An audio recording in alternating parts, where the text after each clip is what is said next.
Johnny for the win. Johnny for the win.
No sound.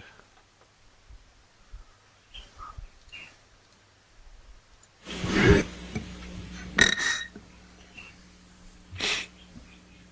right, we ready for the jury then? Okay.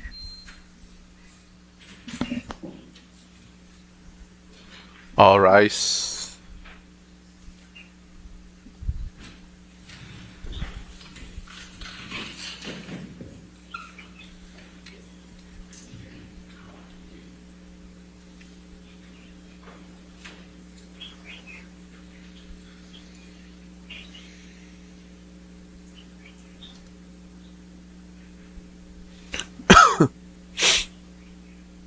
Who is the next witness? Who is the next liar?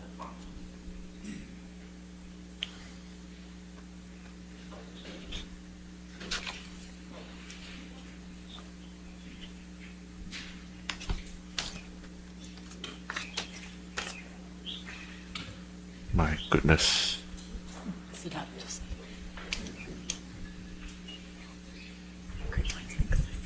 All right, be seated. Your next witness. Your Honor, our next witness is Adam Waldman, and I will start the questioning, and then Mr. Rottenborn split that with me, and we'll be questioning next, and then it will be Mr. Depp's counsel. All right, thank you.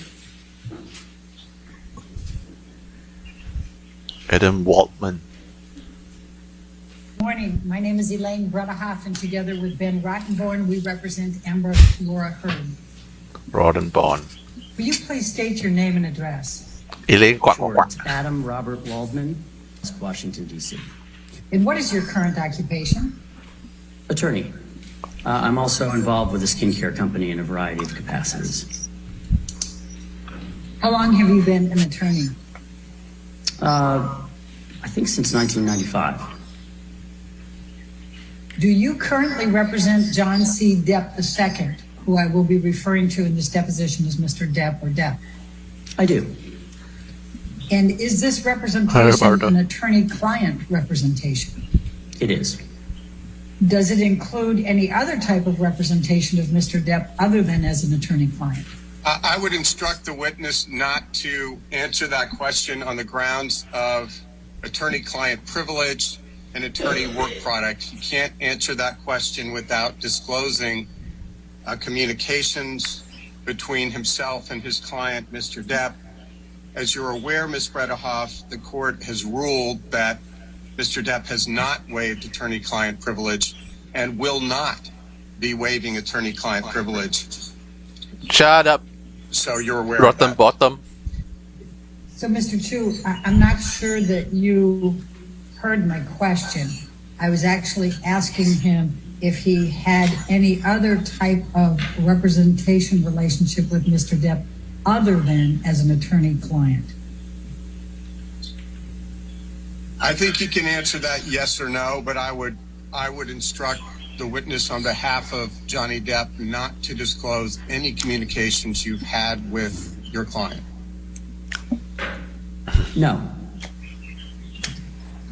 So just so we're clear, since we had a little bit of record back and forth, the only way in which you represent Mr. Depp is as an attorney-client representation. Is that correct? I'm sorry, Mr. Waldman? I believe that's true. Okay. And you are here today providing this deposition under a subpoena and then subsequent notice, correct? Yes. And when did you first become Mr. Depp's counsel?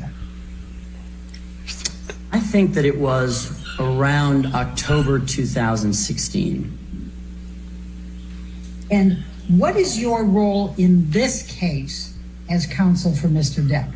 Objection. And I would instruct the witness not to answer that question. Okay, I'll follow the instruction. When did you first meet Mr. Depp as opposed to first start representing him? I first met him in October of 2016. How is it that you came to meet Mr. Depp?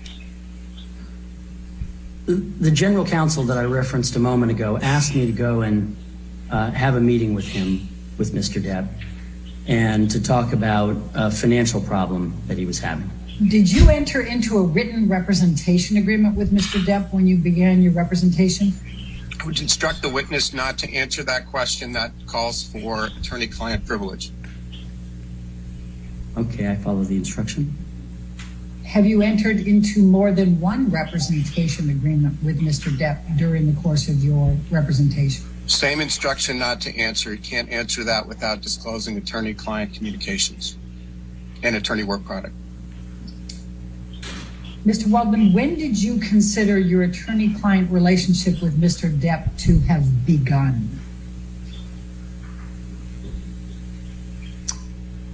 I believe it began the night I met him, actually. Sometime in October 2016? Yes, ma'am.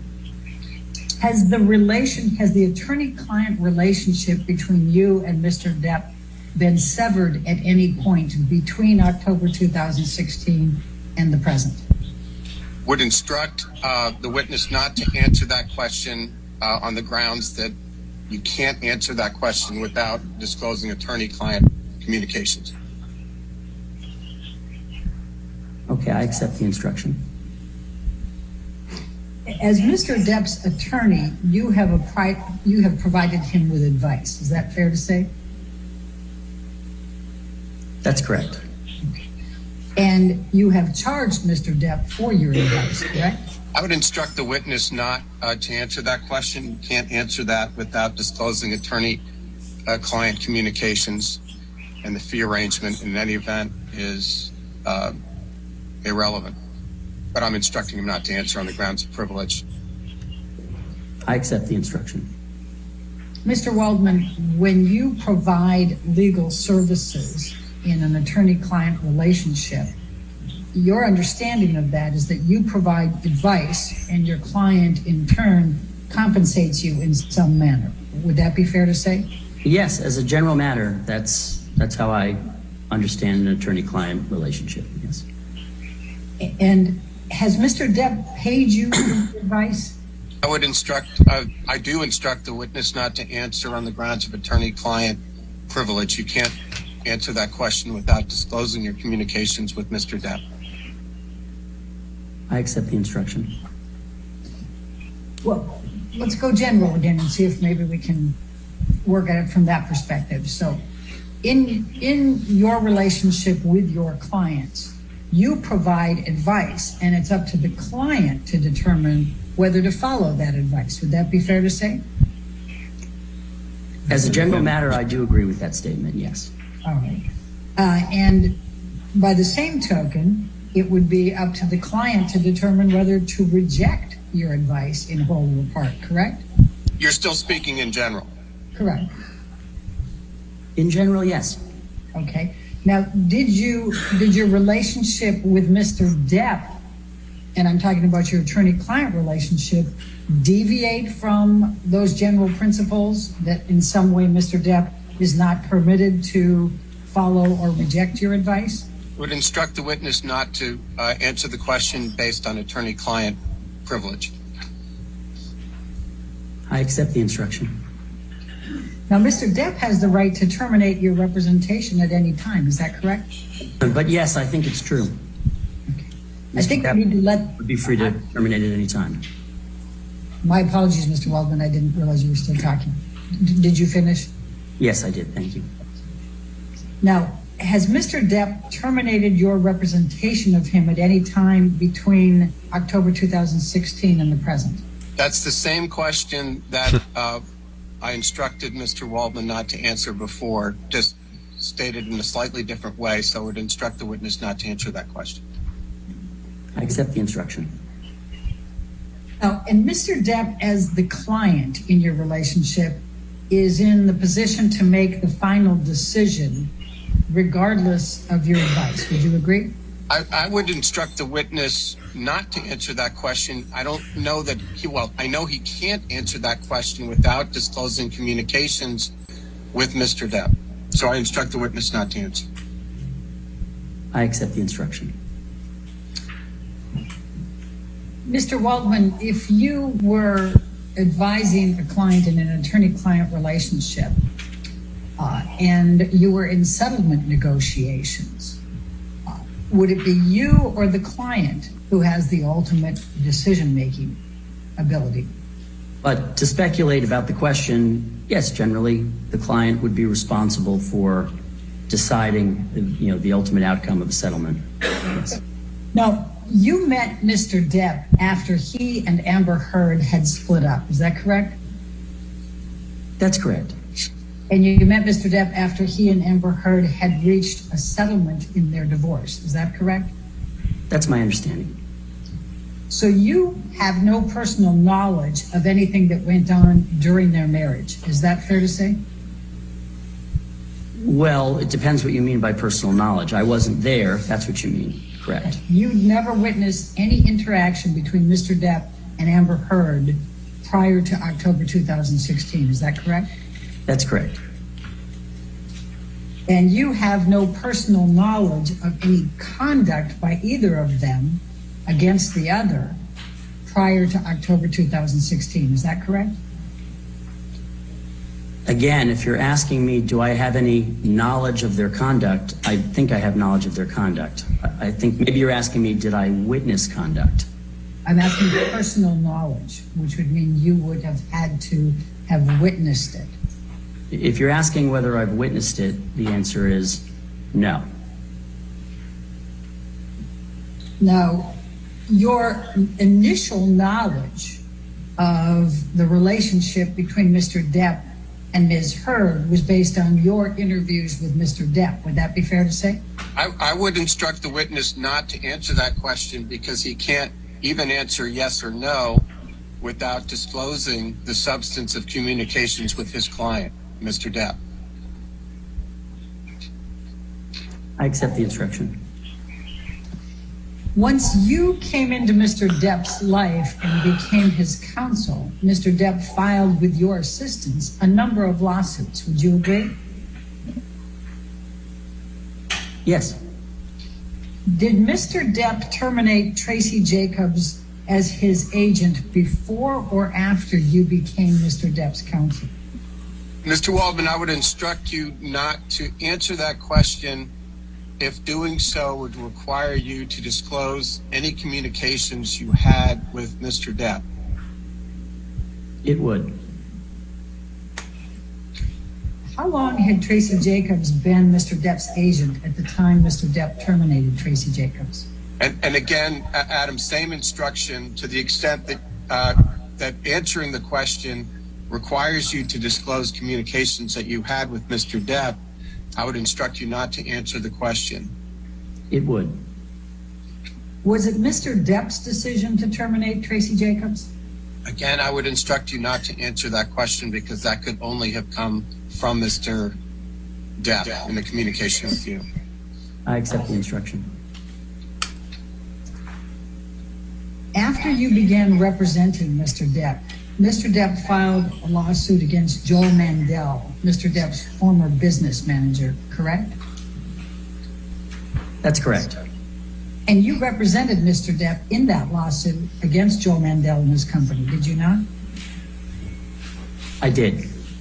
But it was Mr. Depp's decision on whether to file the lawsuit against Mr. Mandel and his company. Would you agree? I would instruct the witness not to answer that question because it would require disclosure of communications between Mr. Depp and Mr. Waldman as to who was advising who as to filing the case against TMG and the Mandel brothers. So I would instruct you not to answer that.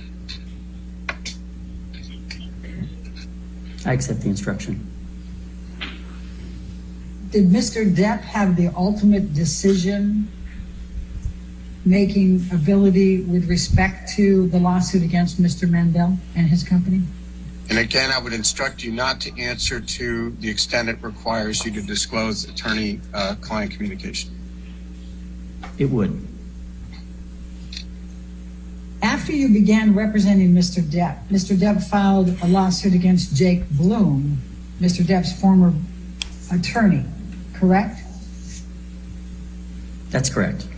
And you represented Mr. Depp in that lawsuit against Jake Bloom and his law firm, did you not? I did. But it was Mr. Depp's decision on whether to file the lawsuit against Mr. Bloom and his law firm, is that correct? Again, I would instruct the witness not to answer to the extent it requires him to disclose Boring. Are you a parrot? Keep talking the same sentence. And Mr. Depp, though, was the ultimate decision maker in connection with any decisions made in the litigation against Mr. Bloom and his law firm. Would you agree? Same instruction not to answer. It's basically the same question gussied up a bit. So same instruction not to answer. I accept the instruction. After you began representing Mr. Depp filed a lawsuit against the Sun newspaper and its editor-in-chief, Dan Wooten, correct? Correct. For purposes of this deposition, I may refer to the lawsuit against the Sun and its editor, Dan Wooten, as the UK lawsuit or the UK litigation. Will you understand those references to mean this? I will. What was your role in the UK litigation? I would instruct the witness not to answer that question because it necessarily requires him or would require him to disclose his communications with his client, Johnny Depp. It would. You represented Mr. Depp throughout the UK litigation, correct? Again, I would. And Mr. Depp alleged in the UK litigation that the Sun and Dan Wooten had committed libel by accusing Mr. Depp of being a, quote, wife beater, end of quote, and committing domestic violence against Amber Heard, correct? That's true. It was Mr. Depp's decision on whether to bring the UK lawsuit against the Sun and Dan Wooten, correct? And again, I would instruct the witness not to answer I would instruct him not to answer because it perforce would require him to disclose attorney-client communications as to the thought process that went into filing that particular lawsuit. I accept the instruction.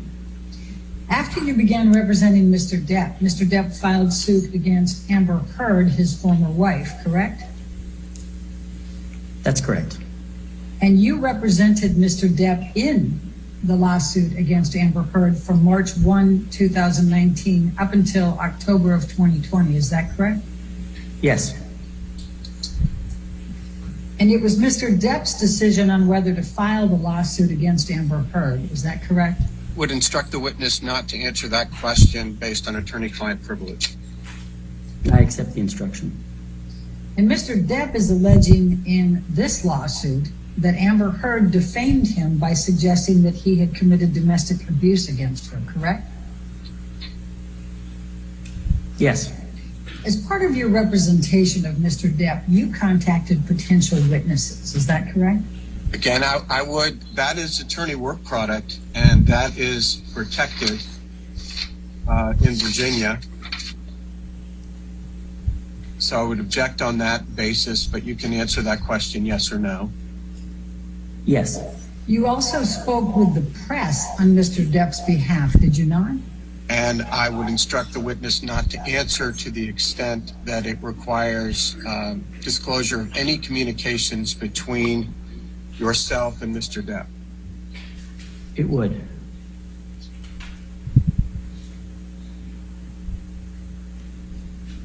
And therefore, I accept the instruction. how frequently did you communicate with the press on Mr. Depp's behalf? I would instruct the witness not to answer that question because impossible to do so without disclosing attorney-client privilege. I accept the instruction. Why did you communicate with the press? Same instruction not to answer on the same grounds. I accept the instruction. What were you hoping to gain? Same instruction not to answer the question. I accept the instruction. You remain Mr. Depp's primary counsel for all of his affairs. Isn't that correct? I'm going to instruct the witness not to answer that because I don't think you can answer that without disclosing your communications with Mr. Depp, and we have to be consistent. That's true, and I accept the instruction. Mr. Waldman, I'm going to ask you to take a look at what has been marked as exhibit number 3. Did there come a time in 2018 that you contacted Rollingstone about writing an article about Mr. Depp? And to the extent that you cannot answer it without disclosing communications with Mr. Depp, I would instruct you not to answer. I think it would implicate discussions with Mr. Depp, so I accept your instruction. The author of this article, which was published on June 21, 2018, is Stephen Roderick. Were you present when Mr. Roderick interviewed Mr. Depp? You may answer that question yes or no. It's not yes or no. I was there for some of it. Okay. Was the Rolling Stone interview before or after Mr. Depp filed suit against the Sun and Dan Wooten? I'm not sure. Do you recall whether the publication of this Rolling Stone article was before or after Mr. Depp filed the lawsuit against the Sun and Dan Wooten? I don't.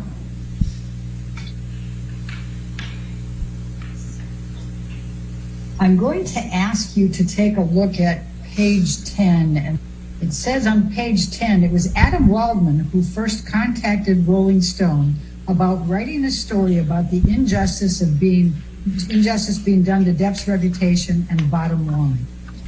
You see that?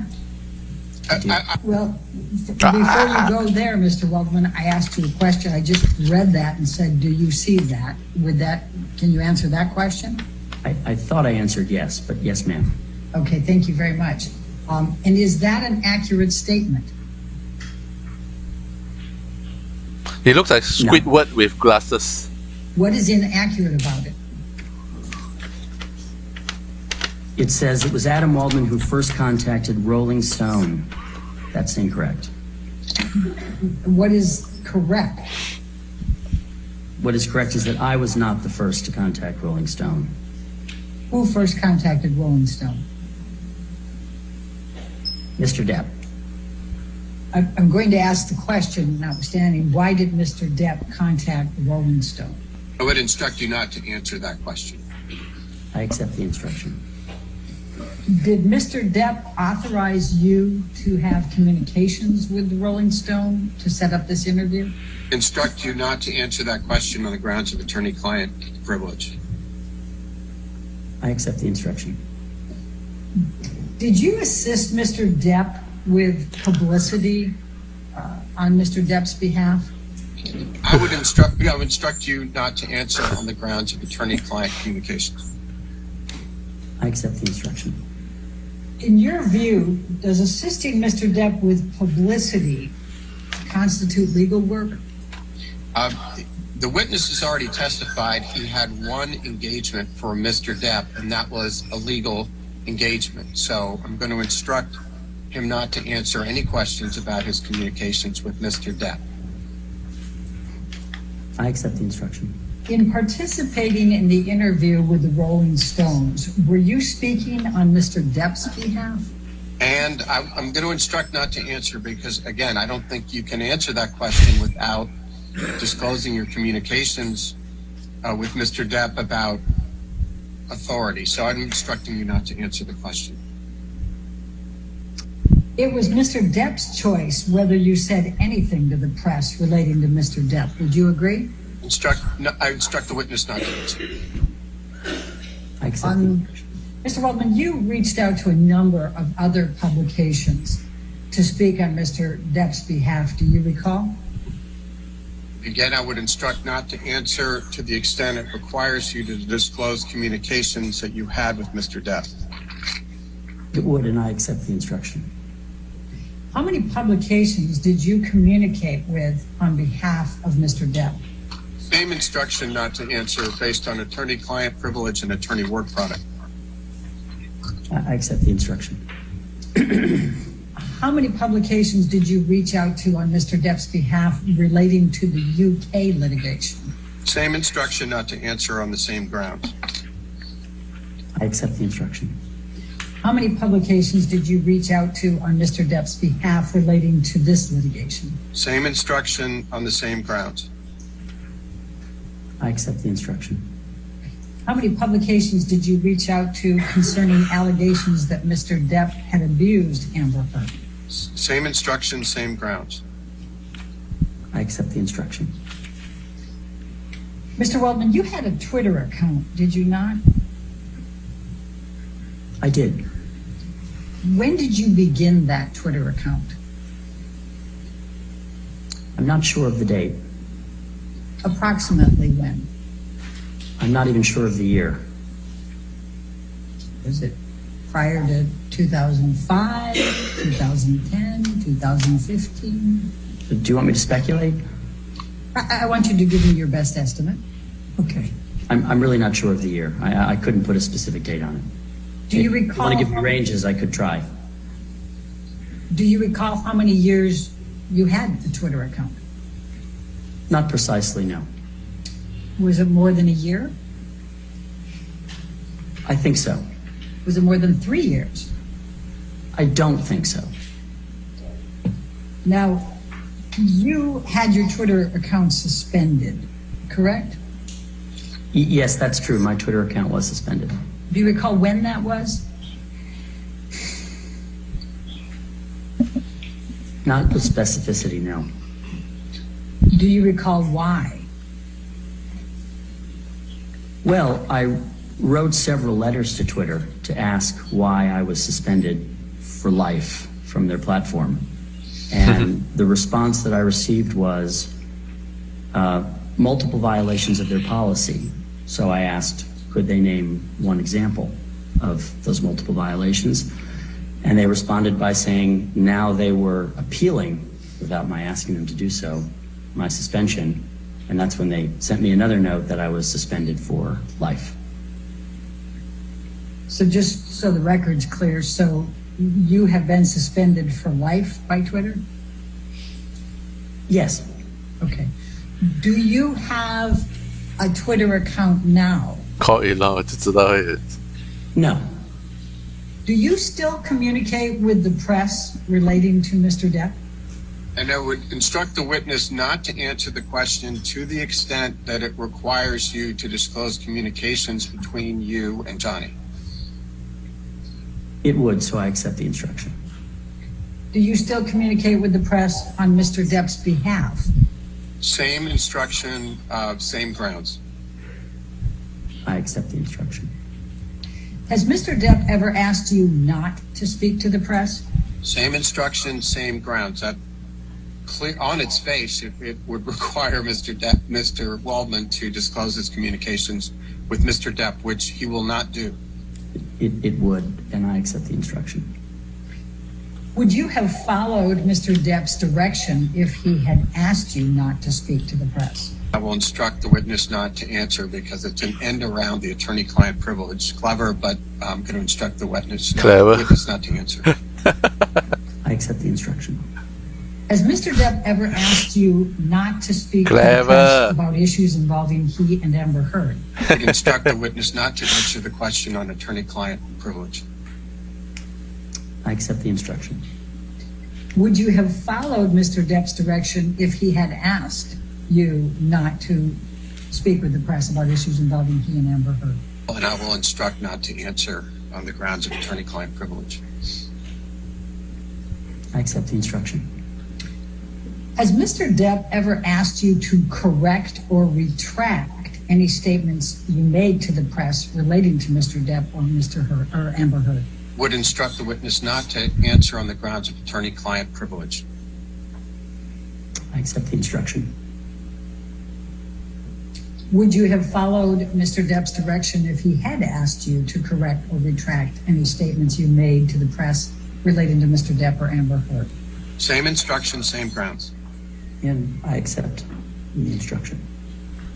Have you ever asked the press to correct or retract any statements you have made to the press relating to Mr. Depp or Amber Heard? I want to make sure I understand the instruction. Are you saying you instruct not to answer in the event it implicates privileged conversations with Mr. Depp?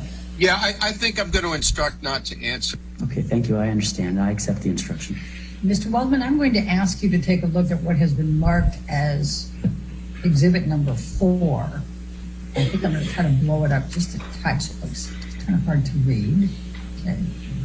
And it's it's an article from July 3, 2020 from Mail Online. This is Daily Mail Online. Do you see that? I do.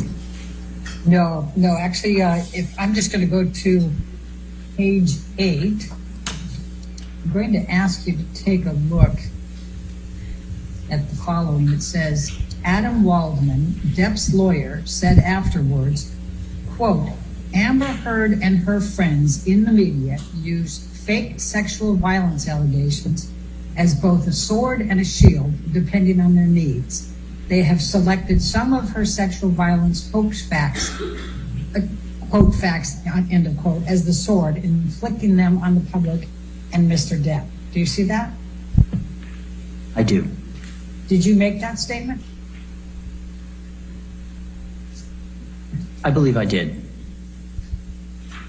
Did you make that statement on behalf of Mr. Depp? Instruct the witness not to answer that question on attorney-client privilege grounds. I accept the instruction. Why did you? No audio.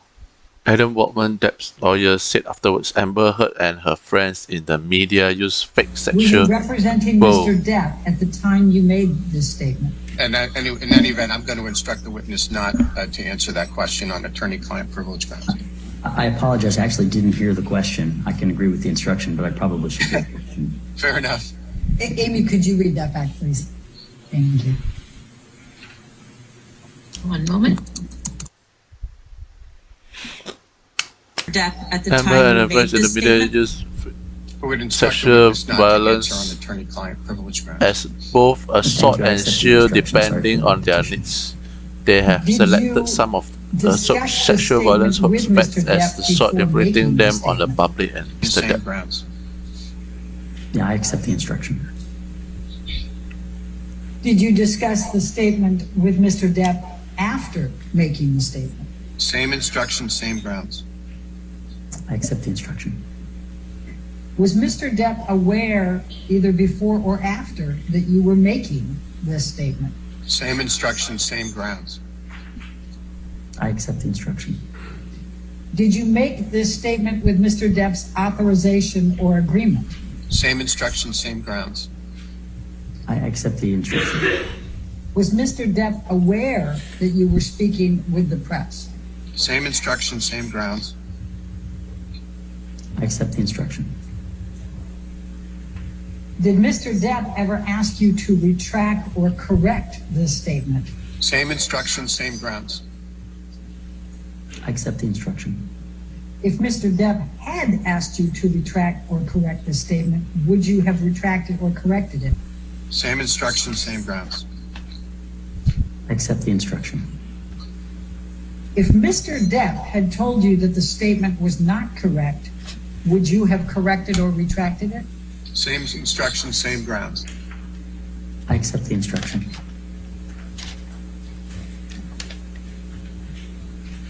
Did you rely upon any statements or evidence from Mr. Depp in making this statement? Same instruction, same grounds. Yes, I accept the instruction. And if you could bring up exhibit number 5. Mr. Waldman, I'm going to be asking you a question about a specific statement in this one. If you would like to read the article first, you are certainly at liberty to, and you could take control now and do that. Thank you, I will.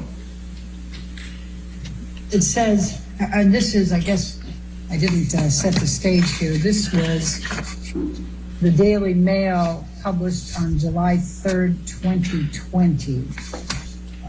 And I'm going to now direct your attention to page 9. Depp's lawyer, Adam Waldman, said the various discrepancies prove that nothing Heard and her friends said about the events of May 21, 2016 could be considered credible. Do you see that? Hearsay. Okay, say. Then I'm going to direct your attention, Mr. Waldman, to the next statement. Quote, quite simply, this was an ambush, a hoax. They set Mr. Depp up by calling the cops, but the first attempt didn't do the trick. The officers came to the penthouses, thoroughly searched and interviewed, and left after seeing no damage to face or property. So Amber and her friends spilled a little wine and roughed the place up, got their story straight under the direction of a lawyer and a publicist, and then placed a second call to 911. Do you see that statement? I do. Did you make those statements? There are two parts to what you've shown me. The first part didn't have quotation marks around it. And I'm not asking about that. I'm sorry. Where it said nothing could be considered credible, that's not quoting me. The part Right. with the quote marks, I believe I said that, yes. So starting from quite simply through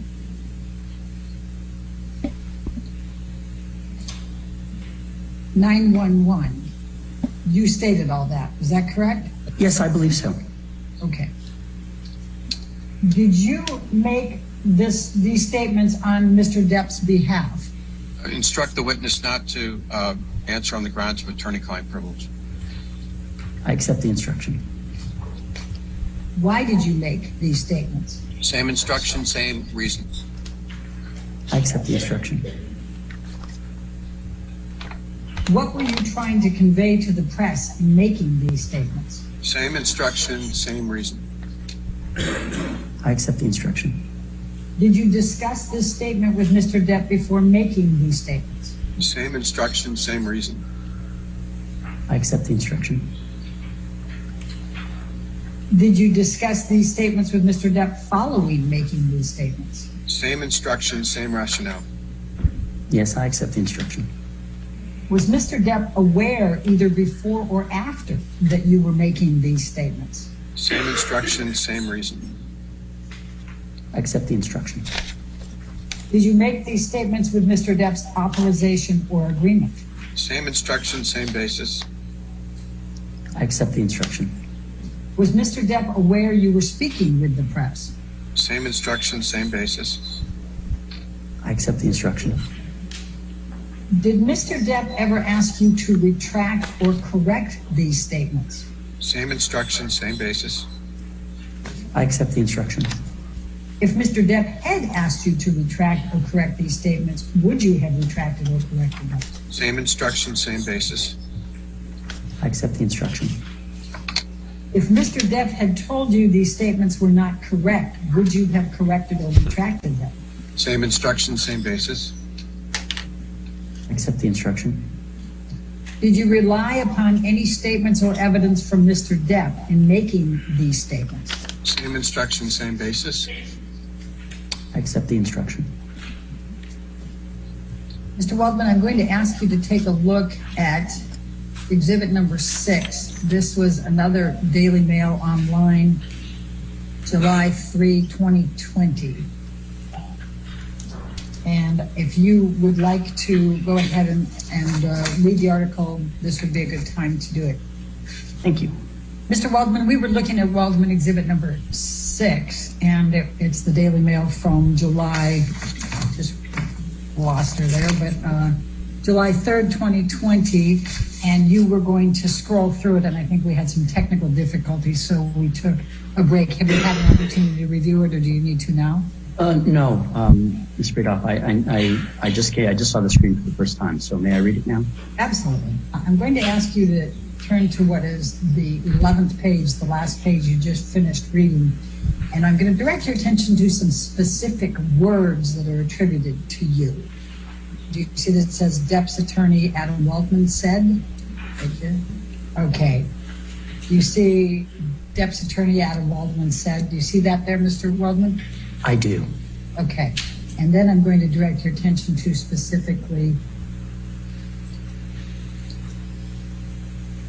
the end of Ms. Heard's abuse hoax against Johnny Depp. Do you see that? I do. Did you speak the words, quote, the end of Ms. Heard's abuse hoax against Johnny Depp? I'm not sure. It appears as I look at this that there are quote marks around the statement, and that suggests that I did. I don't remember saying these particular words, but it appears so. Do you have any reason to believe that you did not say the end of Ms. Heard's abuse hoax against Ms. Johnny Depp? No, I have no reason to doubt that. Miss Johnny Depp. Were you representing Mr. Depp at the time you made this statement? I'm going to refer to it as a statement. I'm taking specific words, Ms. Heard's abuse hoax against Johnny Depp. But were you representing Mr. Depp at the time you made the statement that included Ms. Heard's abuse hoax against Johnny Depp? Instruct the witness not to answer based on attorney-client privilege. I accept the instruction. Why did you make this statement? Same instruction, same basis. I accept the instruction. What were you trying to convey to the press in making this statement? Same instruction, same basis. I accept the instruction. Did you make the statement on Mr. Depp's behalf? Same instruction, same basis. I accept the instruction. Did you discuss this statement with Mr. Depp before making the statement? Same instruction, same basis. I accept the instruction. Did you discuss this statement with Mr. Depp following making the statement? Same instruction, same basis. I accept the instruction. Was Mr. Depp aware either before or after that you were making this statement? Same instruction, same basis. I accept the instruction. Did you make this statement with Mr. Depp's authorization or agreement? Same instruction, same basis. I accept the instruction. Was Mr. Depp aware you were speaking with the press? Same instruction, same basis. I accept the instruction. Did Mr. Depp ever ask you to retract or correct this statement? Same instruction, same basis. I accept the instruction. If Mr. Depp had asked you to retract or correct this statement, would you have done so? Same instruction, same basis. I accept the instruction. Same instruction, Mr. same Waldman, I'm going basis. to ask you to take a look at what has been marked as Deposition Exhibit number 11, and if you want to take a moment, I'm going to try to make it. Mr. Waldman, I'm just going to ask you, it's just kind of 2.5 pages. Go ahead and take the moment to review it, and then I'll ask you some questions. Thank you.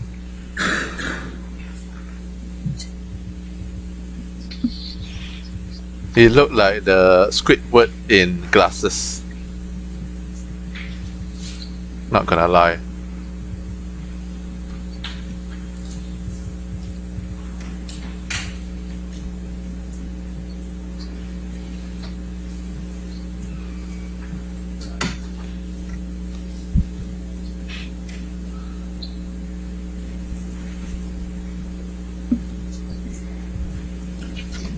Okay, thank you. I've read it. Okay. So directing your attention to exhibit number 11. So, because there's a number of these, so maybe we can just clear it up right from the start. So we have conversation. If you look at the top, conversation, 6 messages, 3 parties, over 209 minutes. And it has this first one, it has a date and a time, and it has a telephone number. Do you see that? I do. Okay. And then it has some email messages, or text messages. It looks like it starts with Keith Bishop. Do you know who Keith Bishop is? I do. And who is he? Keith Bishop is a publicist who lives in London. And for what publication? Oh no, he's a publicist. He's an advisor on media. I see. Did you, at any time, did you or Mr. Depp ever employ Keith Bishop in any kind of public relations role?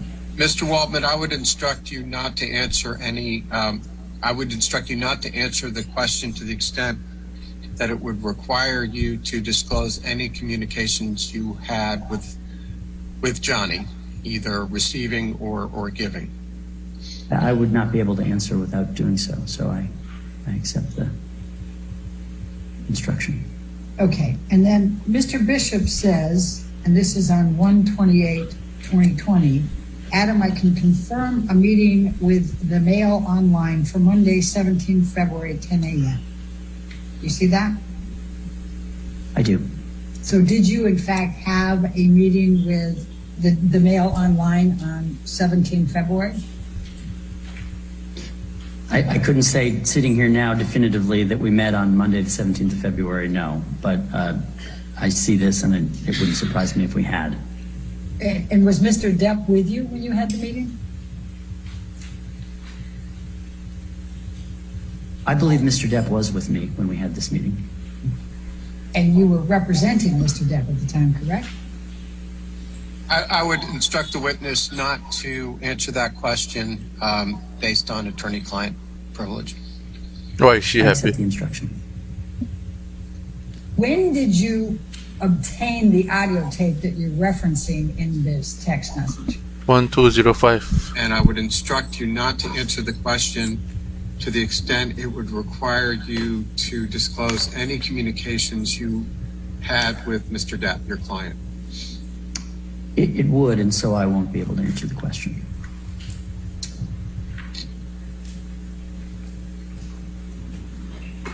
What tape did you provide to the Mail Online, the Daily Mail? In this, are you asking, forgive me, in this instance relating to this text? Yes. My recollection is that I gave a pair of audio tapes, actually, to them. Whether that occurred sequentially or at the same time, I don't remember, but I provided them 2 tapes. What training have you had in domestic violence? None. Have you ever represented any clients who have either been accused of domestic violence or had domestic violence committed on them other than Mr. Depp? No. And of course, you never saw any, as you would say, element or elements of things that Ms. Heard claimed, right? I never saw any element or elements of things she claimed. Do you mean, did I ever see evidence with my own eyes that something she was saying was false? Yes. Yes, to some extent I have seen evidence of things that show her statements to be false. Before we get there, as best you can recall today, who are the eyewitnesses that you, among the 29 or so that you referred to in the text to Christian Carino, that you believe disprove Ms. Heard's claims of abuse by Johnny Depp? Okay, good.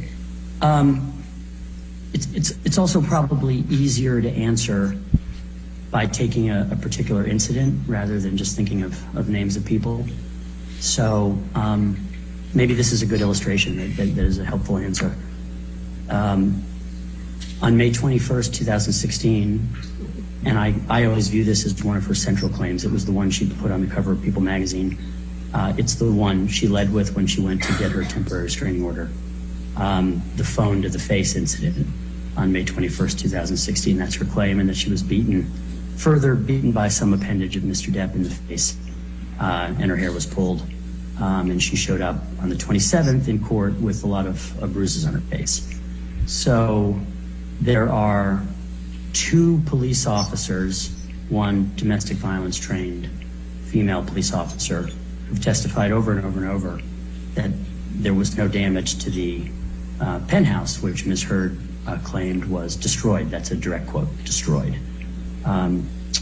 There are, that I can think of, 9 other witnesses, the majority of whom are either neutral or actually Ms. Heard's own witnesses, who have testified in various forms, various times, Got him. that there were no injuries to her face whatsoever between the 21st and the 27th, when suddenly there were bruises. Who are those 9? Let's see. Laura Divineer, Melanie Inglesi, Amber's own primary makeup artist. Laura Divineer was Ms. Heard's assistant and decorator, and now works for Elon Musk. Hilda Vargas, Mr. Depp and Ms. Heard's at the time housekeeper. Samantha McMillan, who was Ms. Heard and Mr. Depp's stylist, a good friend of Ms. Heard. Isaac Baruch, Ms. Heard's and Mr. Depp's friend, close friend, and Ms. Heard's neighbor in the penthouses. Okay, so continuing on, the witnesses, a list of some witnesses to the 21st, her claims of violence and damage to the apartment.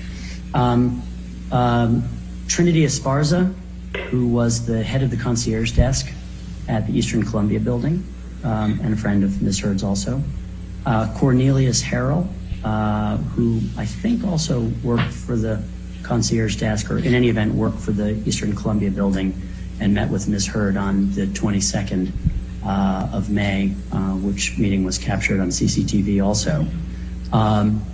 Alejandro Romero, who I believe is head of security at the Eastern Columbia building. And I think Brandon Patterson also testified about the absence of bruises.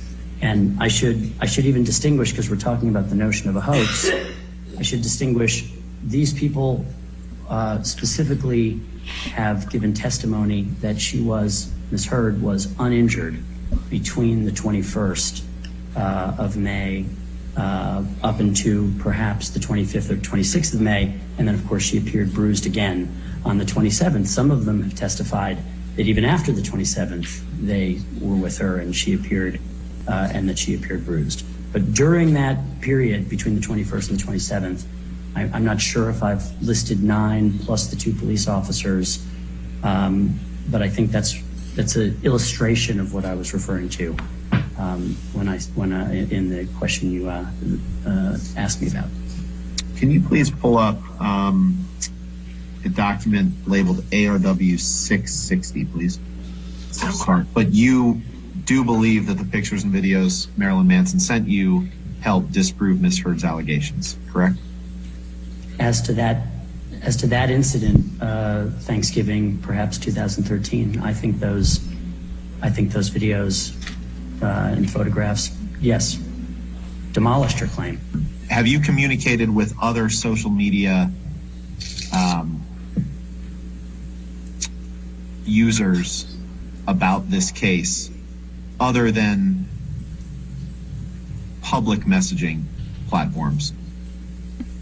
Let me ask that differently. Have you communicated privately with other social media users about this case?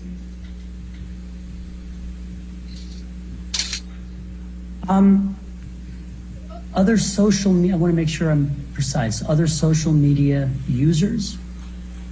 Yes. That group would include almost everybody on Earth.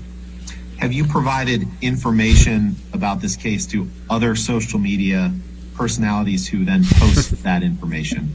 Funny. I've provided information episodically to what I would call internet journalists, and I'll define that as journalists who are not affiliated with, you mentioned, I think, NBC a moment ago, or a mainstream media outlet. Have you communicated with a social media user who goes by the name That Umbrella Guy? I've had several phone calls with a person who goes by the name That Umbrella Guy. I don't actually know his real name. Have you communicated with him other than through phone calls? I don't remember doing so, no. What are other, well, let me ask you this. Have you communicated in a similar fashion with someone on social media who goes by the name That Brian Fella? Yes.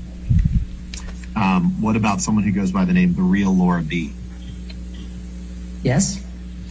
And have you communicated to those individuals listed evidence that you believe suggests that Miss Heard's allegations are hoaxes?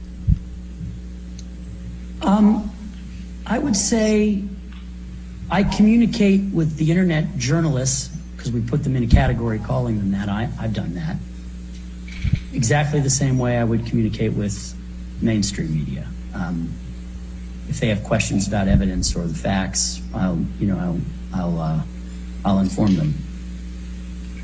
And have you, when you communicate with them, do you do so? You testified some by phone, correct? Yes. Do you do so by text or messenger platform? Largely, I think by phone, but if I communicated in writing, it would be probably by signal. Can you please pull up the exhibits ALH 17001 to 2, please? Showing on the screen, exhibit 24. No, my first question is that in that box where it says first on the record statement from me regarding the body cam to RTL, Adam Waldman, Johnny Depp's attorney, is that a statement that you made to a German media outlet called RTL? Yes. And in that statement, you say that LAPD have now opened up a criminal investigation into perjury of Miss Heard, correct? Yes. Did you make a correction to RTL when you learned that the LAPD wasn't in fact investigating Miss Heard for perjury?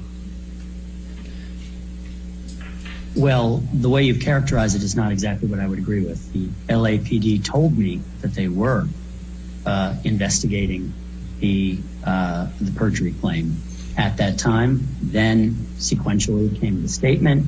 Then came notification from the LAPD that it was actually the LA Sheriff's Department that was investigating it, and that was the last I heard about it. And who notified you from the LAPD that it was allegedly the Sheriff's Department who was investigating it? The same desk officer at Foothill. And when I say he's the desk officer, I don't know if that's not necessarily the job title. How did you find his, do you have his contact information? I don't think I do. I don't know, but I don't, well, I'm not sure. And I'm sorry if I asked you this. How did you come into contact with this desk officer?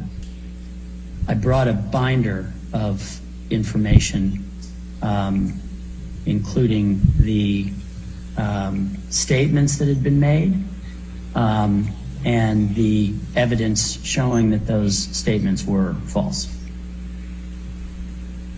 In your view? So you took a binder to the LAPD and spoke to this desk officer? Correct.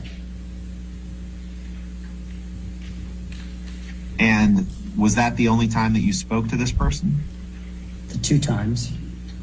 Were they both in The person? 2 times, Dr. Two or Disrespect. 3 times. The 2 times. No, 2 times we're on the phone.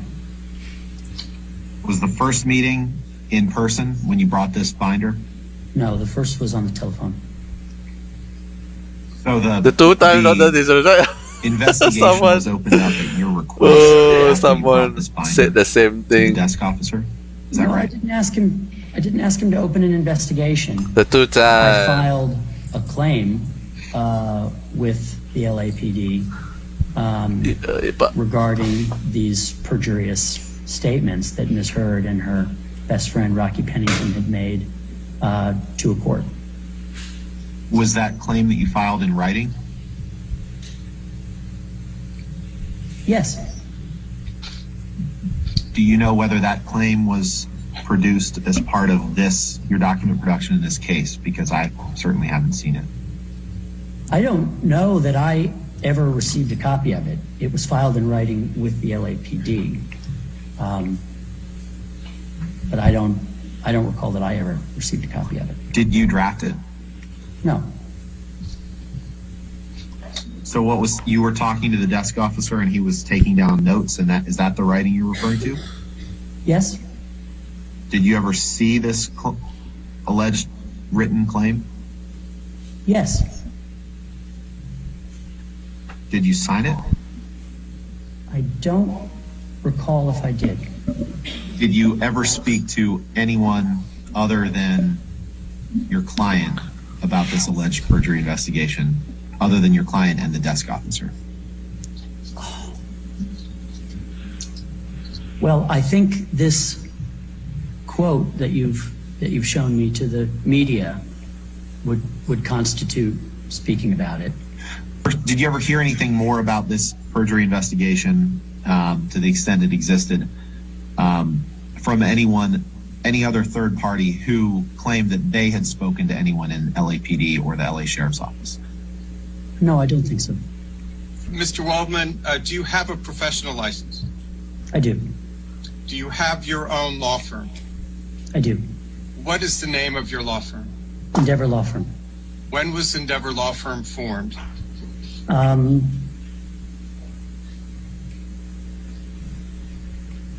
I think it was in 2005. And who was it who formed your law firm? It was I who did it. And who owns your law firm? I do. What is your title at the Endeavor Law Firm? Managing member, I believe. And it's none of our business who your clients are, but does the Endeavor Law Firm have other clients other than Mr. Depp? Yes. Does Johnny Depp issue you a Form W-2? I don't think so, no. Do you receive legal training from Johnny Depp or any of your other clients? I suppose the practice of law in general is legal training, but if I understand your question correctly, no. Fair point. Have you ever listed Johnny Depp as your employer on any filings with the IRS? No. But you offer legal services to clients, correct? Yes. All right, I'll say, do you offer legal services to the general public? Probably not to the general public, but I offer legal services. I think that's your question. Finally. All right. Yes, ma'am. Your Honor, our next one would be Detective Sandanaga, Sandanaga. It's about 20 minutes. All right, let's go ahead and Okay. have that witness. And is that, And go ahead. we start the questioning. All right, thank you. Get your name and business address for the record, please. Marie Sadanaga, Marie Sadanaga, Sadanaga. And my business address is 100 West 1st Street, Los Angeles, California. And what is your current occupation? I am a detective with the Los Angeles Police Department, and I am the department's domestic violence coordinator. What does it mean to be the domestic violence coordinator for the department? So I am recognized as the person most knowledgeable in domestic violence. I oversee how our department as a whole responds to domestic violence. So I don't investigate cases right now myself. I just make sure that officers and detectives are It's an alien. responding to domestic violence how California State Penal Code wants us to. This is a bot. How long have you been with the LAPD? 17 years. What, if any, policies, procedures, and protocols are in place at the Green screen LAPD for domestic violence cases separate from other types? So once we determine there is domestic violence, we have to determine whether there is a crime. Every time we respond to a domestic violence call, per state law, we need to document whether it's a crime or just an incident, which would be when there is not a crime, but there's still paperwork done. So that is part of the officer's investigation. Now, Looks I of had asked a little Photoshop. earlier about when I wanna the comment victim is reluctant to press charges.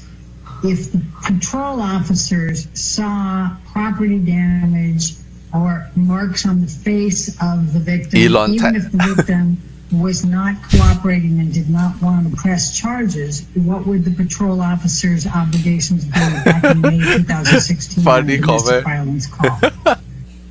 If officers determined that there was domestic violence, even if a victim is reluctant, our policy is they still make that arrest if a suspect is there or take a report.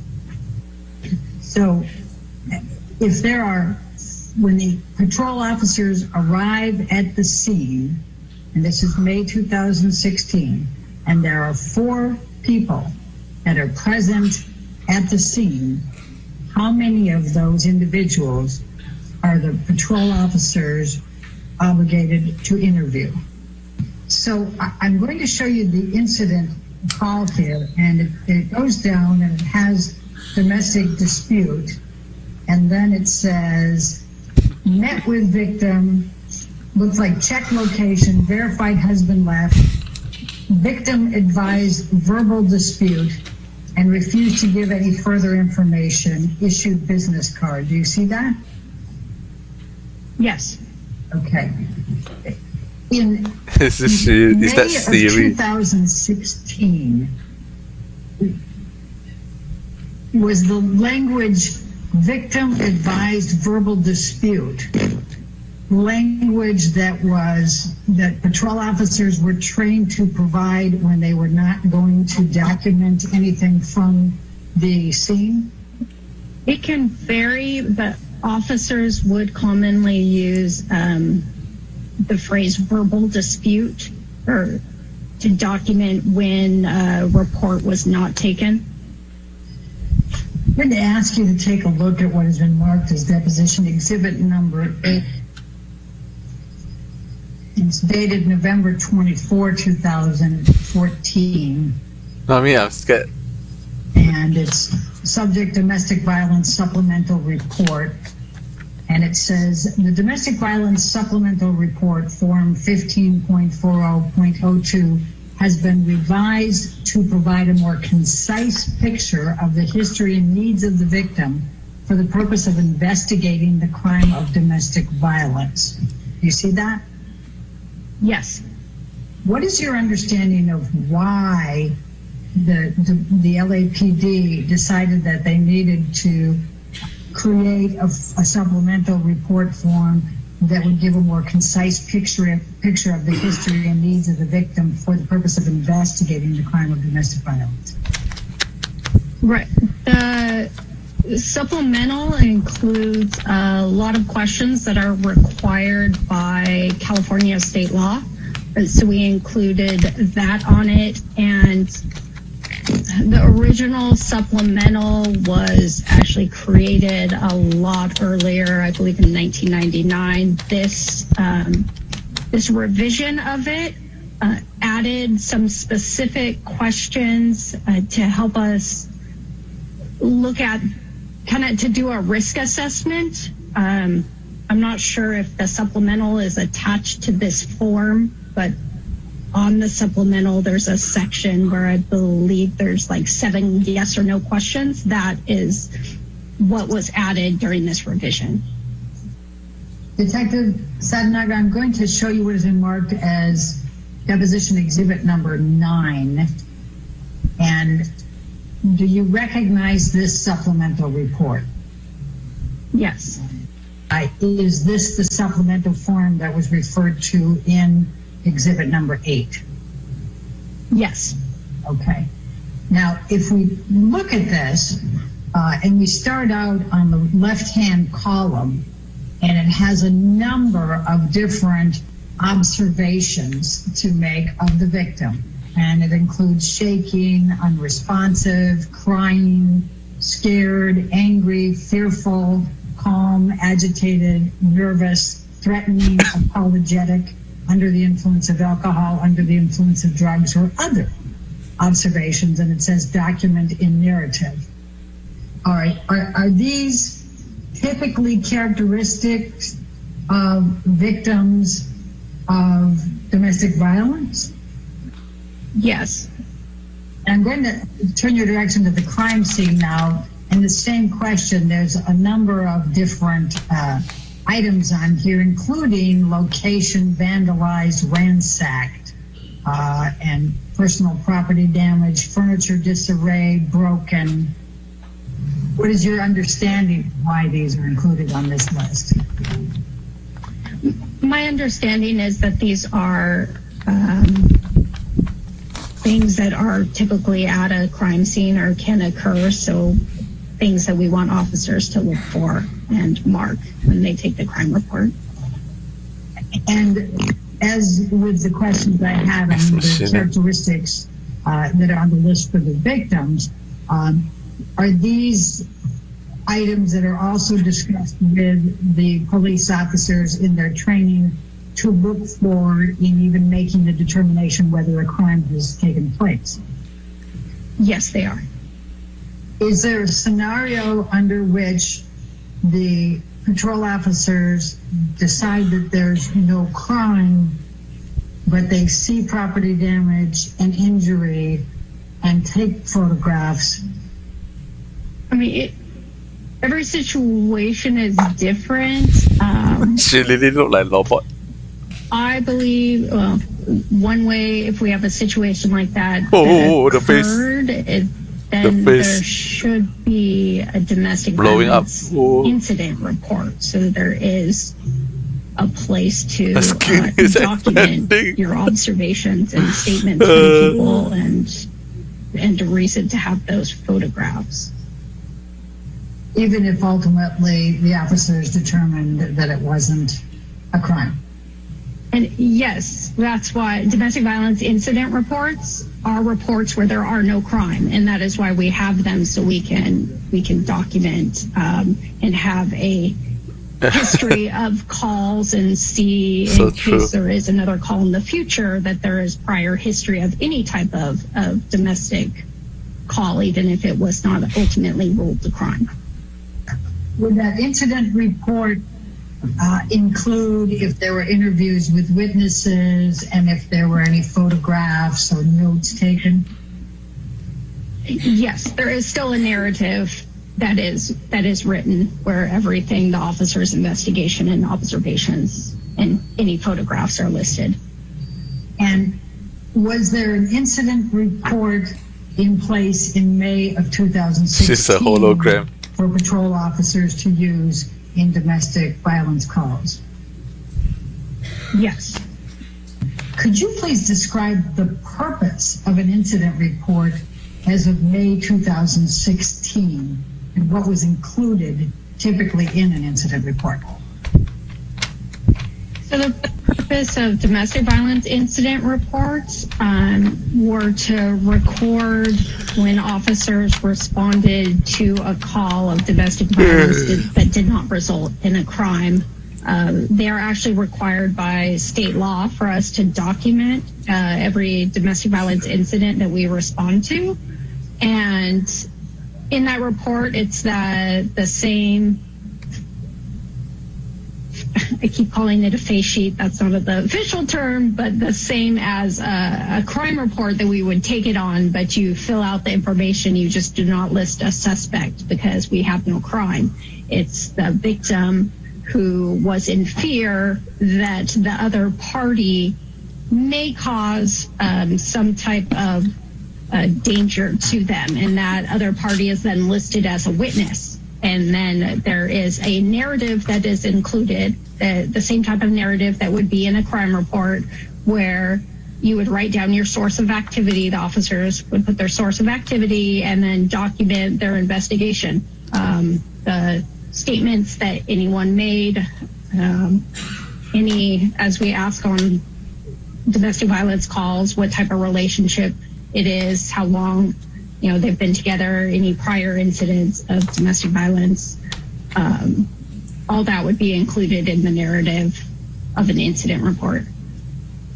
And would any photographs or other notes also be included in that incident report?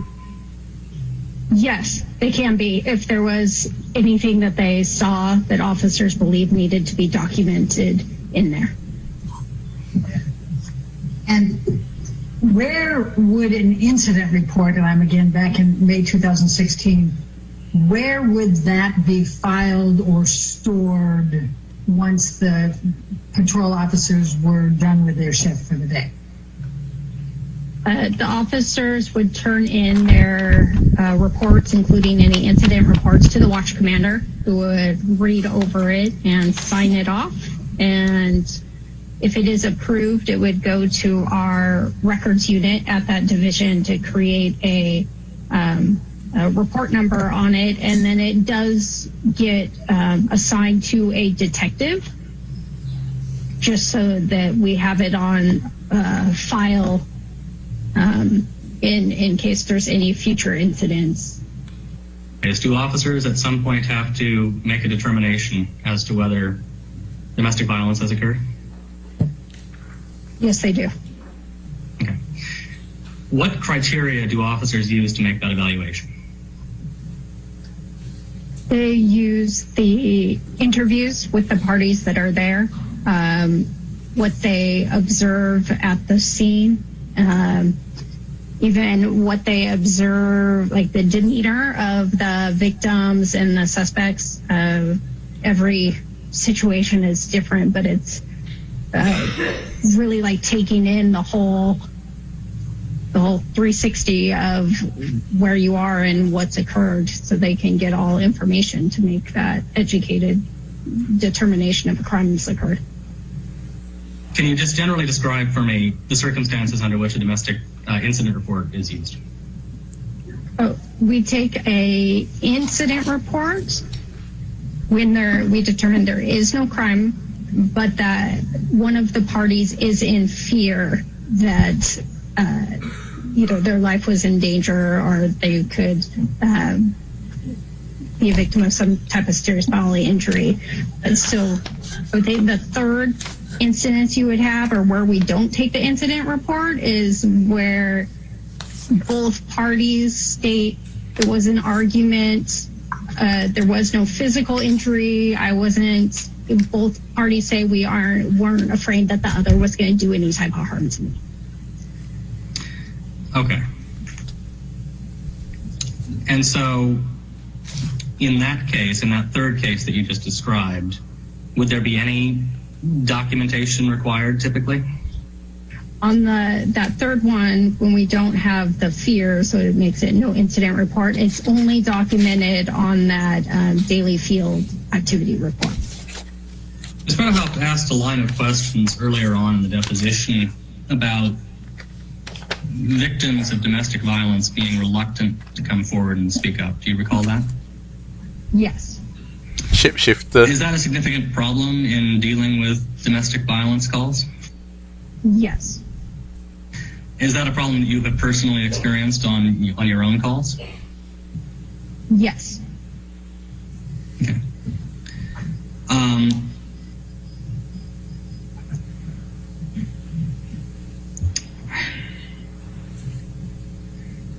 When confronted with a person who's unwilling to make a statement,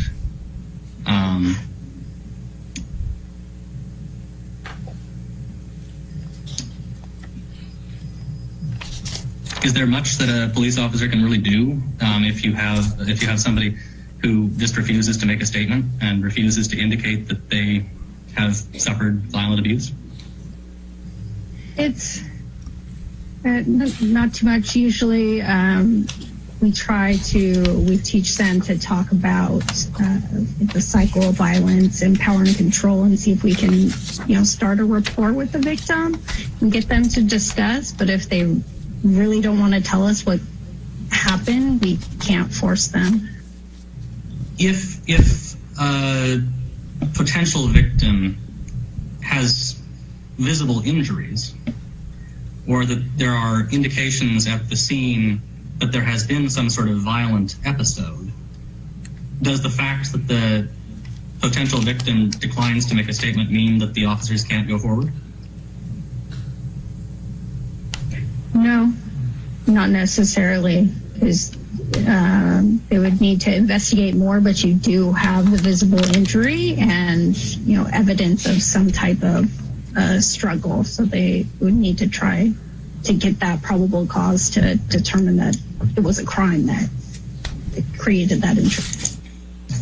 There were a number of questions asked about if observed injury, if observed property damage, back and forth, and both of us have asked you a lot of questions about this. And so I just want to make sure that it's very clear. If a police officer responding to domestic violence call sees injury, regardless of whether the victim cooperates, what is the police officer's obligation? This is as of May 2016. To do an investigation to determine if that injury was a result of a crime. And that investigation would include what? It would include interviewing anyone that is at scene, seeing if there's any type of physical evidence of altercation, or depending on the story that was given, if there's corroboration of that, seeing if there's any witnesses.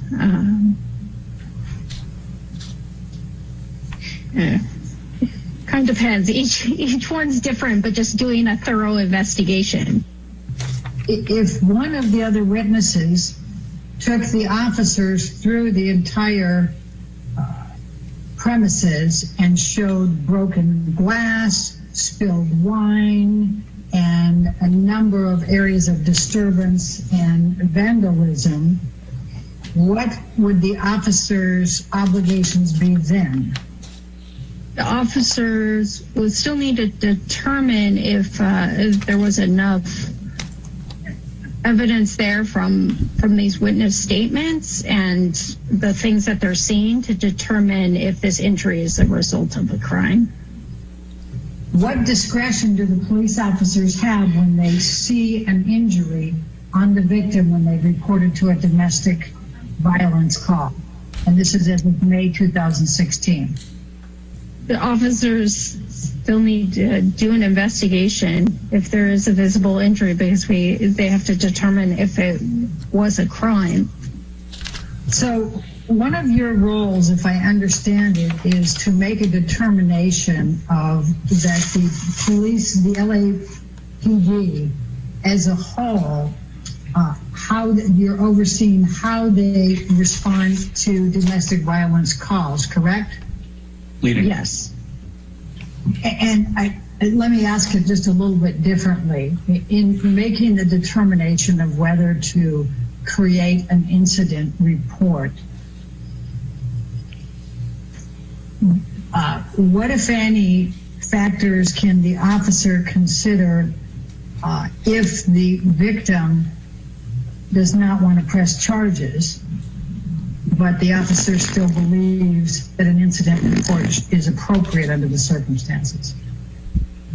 It would, if an officer determines that there was not a crime, yet there was enough there, and I guess what I'm trying to say, I mean, the purpose we have to think about, that we tell the officers the purpose of domestic violence incident report is for documentation of incidents, because we know with domestic violence there's usually a series of incidents that happen, and not all of those are crimes. So for us as officers, we document those, so in the future, if there is a crime, we can go back and say there have been all these other incidents. So as officers, we kind of take that into our analysis of the scene, and if we can't determine whether a crime has happened, we have to think about, do we need to document this so maybe sometime in the future people know that this happened.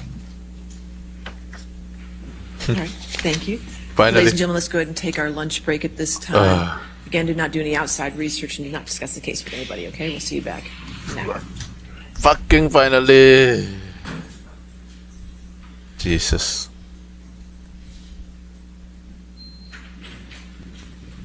Snooze fest. I'm hungry AF.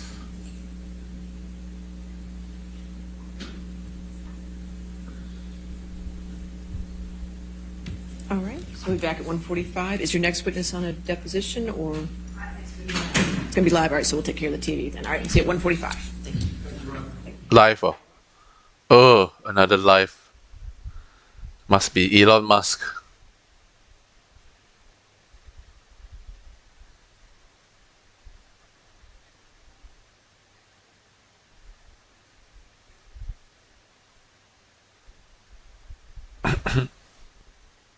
Everyone waiting for Johnny.